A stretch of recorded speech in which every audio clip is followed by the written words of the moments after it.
and allegations. How can you talk about what happened if you don't have evidences? Secretary Kerry has presented what he concludes is conclusive evidence. No, he presented his confidence and he presented his convictions. It's not about confidence, it's about evidence. That reminds me about what Kerry said, about the big lie that Colin Powell said in front of the world on satellites about the WMD in Iraq before going to war, when he said, this is our evidence. In this case, Kerry didn't even present any evidence.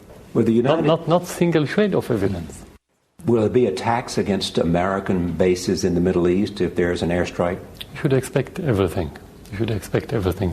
Including chemical warfare? That depends if the rebels or the terrorists in this region or any other group have it. It could happen, I don't know. There's been a response to the Assad interview from Secretary of State Kerry, live to London, and CBS's Vicky Barker. Wrapping up a tour of European capitals, Kerry has just insisted there is evidence that the Syrian regime ordered preparations for a chemical attack and that the rockets were fired from government-held territory. So the evidence is powerful, and the question for all of us is, what are we going to do about it? Turn our backs? Have a moment of silence where a dictator can, with impunity, threaten the rest of the world? Kerry insisting any action would be limited. We're not talking about war. We're not going to war. Striking against the Syrian regime would be risky, Kerry acknowledged, but not striking would be riskier.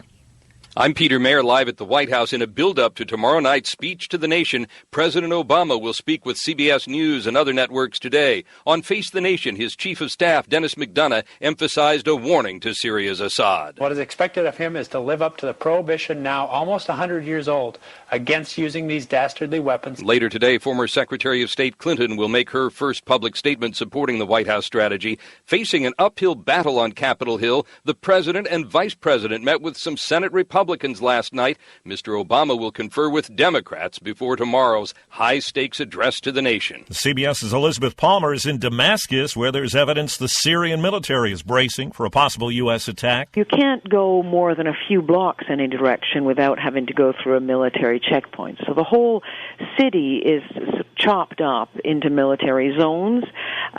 We drove past the main police station last night, for example. There are sandbagged military positions around it, snipers on the roof. CBS's Clarissa Ward is at a position along Syria's border with Turkey, where refugees have gathered by the tens of thousands. This is not a sustainable situation. Many of these refugees who are living in makeshift camps with makeshift tents have no access to running water or toilets. They have very little food. They have no electricity. There are no schools. It's really a crisis of epic proportions. In Moscow, the foreign ministers of Russia and Syria today called for UN inspectors to return to Syria to continue their chemical weapons investigation. The price of gasoline is 25 cents a gallon cheaper than it was a year ago, but industry analyst Trilby Lundberg says recent times at the pump have seen prices inch up. Gasoline prices moved up nearly 3 cents in the past 2 weeks to an average $3.58 for regular, and this is after dropping about 12 cents during the prior month. Procter & Gamble is downsizing, keeping price tags the same for Pampers, but cutting the number of diapers in each package, so it'll amount to a 5 to 7% price hike. When it comes to breast cancer, knowledge is a powerful thing. CBS's Barry Bagnetto has more on understanding the risk. Long Island OB-GYN Dr. Jonathan Herman often came home shaking his head. My father was always complaining about how women didn't know anything about breast cancer. His daughter Sarah didn't get it with all the reminders around. I see pink ribbons, I see breast cancer walks, and I was very surprised, and I wanted to know if that was true. So 3 years ago, when she was 13, she developed a survey which 21 screening centers gave to patients. At a conference here, her father's reporting that 9 out of 10 women who filled it out either overestimated their risk and exposed themselves to unnecessary anxiety or underestimated it, leaving themselves more vulnerable. 40% of the patients never ever spoke to their healthcare provider about their breast cancer risk. He and she hope more now will. Barry Bagnetto, CBS News, San Francisco. Newspapers in Iran suggest some internet barriers could be lifted in that country soon. It comes after the government's entire cabinet, all 15 ministers, opened Facebook pages. The social media site is banned in Iran. In San Francisco, a fan fell to his death from an elevated pedestrian walkway at Candlestick Park at the start of yesterday's 49ers-Packers game.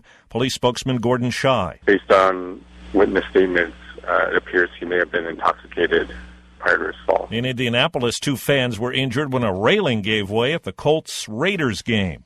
In New York, the top 2 seeds squared off for the women's title at the U.S. Open. Serena Williams blasted her way past Victoria Azarenka in a 3-set struggle. Yes, I definitely felt the love, so thank you all so much for the support. It's an honor. It's an honor to play in New York. It's her 5th U.S. Open singles title and 17th Grand Slam championship. Novak Djokovic and Rafael Nadal meet for the men's title later today. There's a new big wildfire in California. KCBS Radio's Chris Filippi.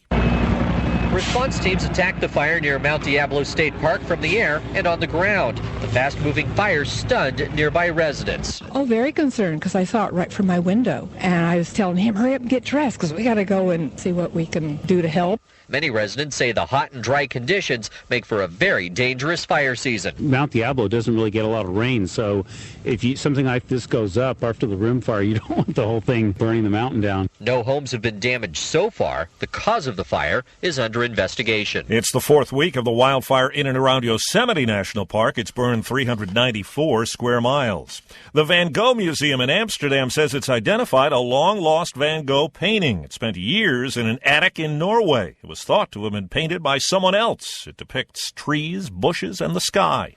That's the Roundup. I'm Steve Kaith, NCBS News. I know some women who could hide a machine gun in there. Yeah. Really? A boy born in Joplin, Missouri was fascinated by anything with wheels and a motor. The odds of him going on to fascinate millions with his talent, 1 in 260,000. The odds of him having 15 career NASCAR victories, 1 in 1.7 million. The odds of a child being diagnosed with autism, 1 in 88. I'm Jamie McMurray, and my niece has autism. Learn more at autismspeaks.org/signs. Brought to you by Autism Speaks and the Ad Council. Ranger Station. Yeah, hi. I'd like to report a bear sighting in the forest. 1 second, I'm having a smoke. Next thing I know, I'm face-to-face with Smokey Bear. Wow. And he told me it only takes 1 spark to start a wildfire. Did you know 9 out of 10 wildfires are caused by humans? I had no idea. That's why Smokey's famous and you're not. If you see someone in danger of starting a wildfire, step in and make a difference. Brought to you by the U.S. Forest Service, your state forester, and the Ad Council. Learn more at SmokeyBear.com. Only you can prevent wildfires.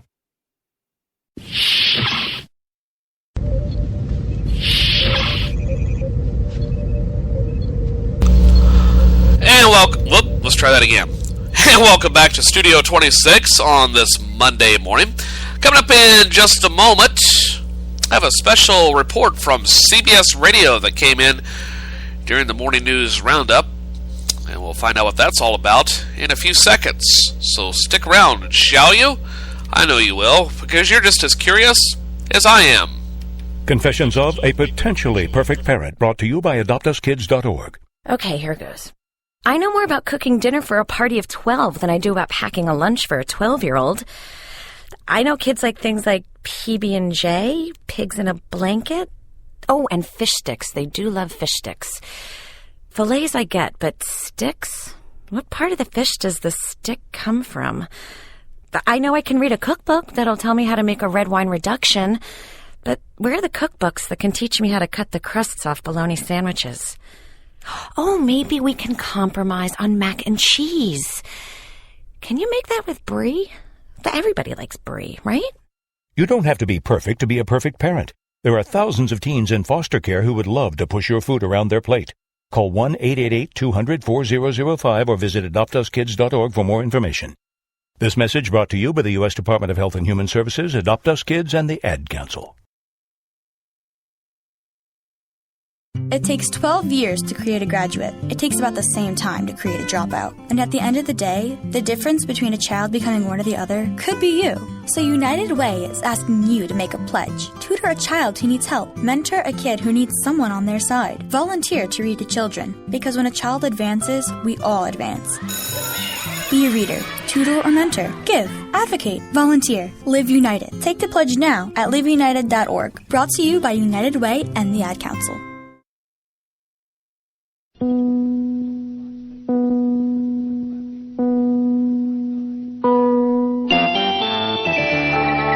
I'm Steve Kaith in CBS News with Nora O'Donnell, co-host of CBS This Morning, and Nora, your co-host, Charlie Rose, with a unique and interesting interview with President Assad of Syria.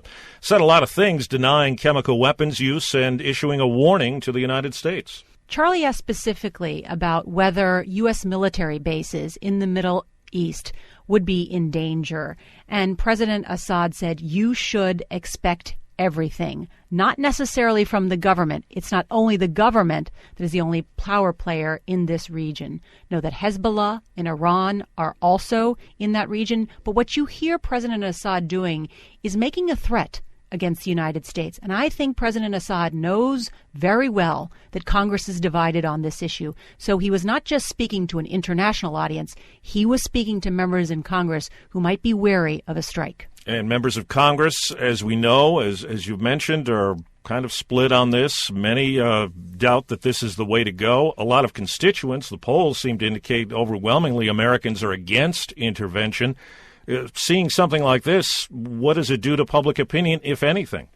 Public opinion is strongly against a military strike in Syria. A new poll out this morning by CNN asks, if Congress does not approve a resolution, would you approve such a strike? 71% oppose military action in Syria. That's decisive public opinion.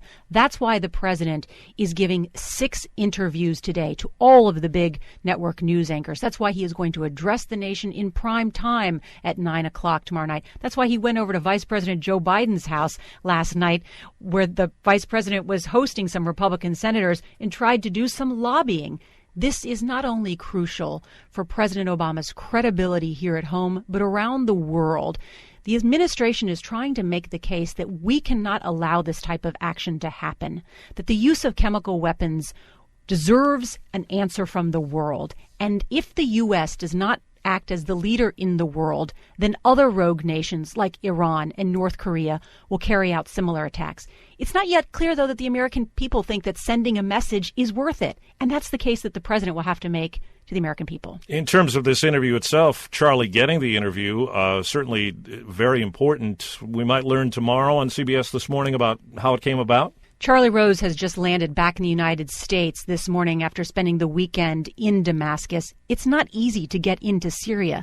There are no flights, commercial flights into Syria. You have to fly into Beirut, then take a car and drive through what are very tough borders to get into Damascus. They don't take credit cards there. You have to bring cash, wear bulletproof vests.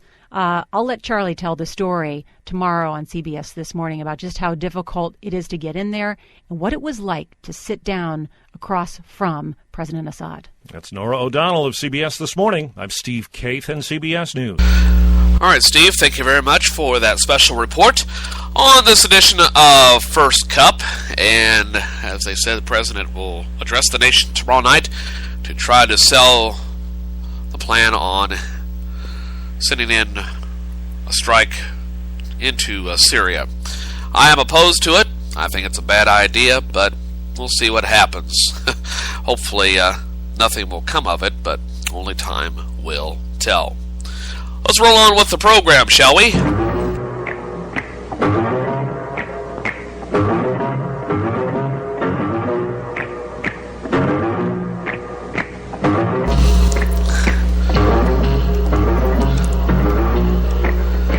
And still to come on this edition of First Cup.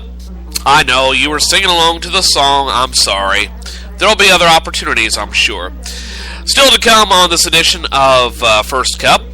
We'll have popular tweets of the day in a few minutes, as well as the song of the day, what's on TV tonight. Right now, though, what do you say we get ready for News of the Weird? A group that you can call on. We're gonna pay a call on the Addams Family. The Addams Family, brought to you by Crest Toothpaste, proved effective against cavities in test after test After test, over 12 years of tests. Whoops, I thought I edited that out. Well, I guess not. I know this is cleaned up. And that's going to allow... Oh, son of a bitch. Why is this happening?